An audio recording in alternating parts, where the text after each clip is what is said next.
Happy 6 months redemption para sa 6 na buwan. Ang aming beneficiary na yon ay ang tahanan ng Damayang Kristiyano. Every month kasi may beneficiary ang team namin.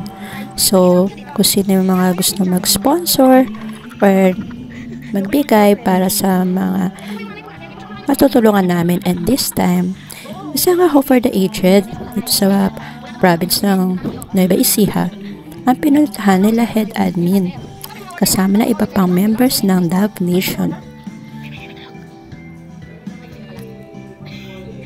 So sila yung mga yung iba inabandona na, yung iba hindi na kayang alagaan,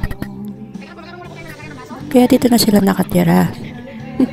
Nakakatawa yung mga baso nila, no? Talagang may kanya-kanya pong pangalan. Naka-live that time si Head Admin Tiksay at super nakakatuwa at entertaining dahil talagang ina-entertain niya yung mga matatanda.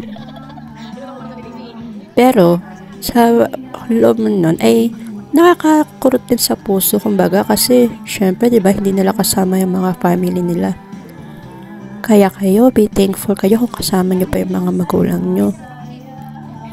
Ito nga si Lola, magwa 100 years old na.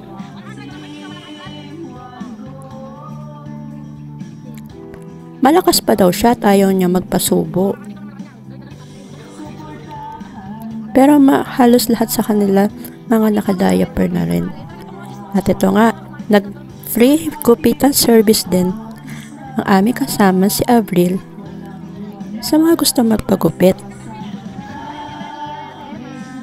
Nakakatuwa talaga na may ganitong programang naiisip ang aming head admin. Talaga marami kaming natutulungan at sila ang nagiging instrumento para yung mga blessings na nai-sponsor namin ay makarating sa mga talagang nangangailangan. Kaya nga, Dove is really love. Thanks for watching!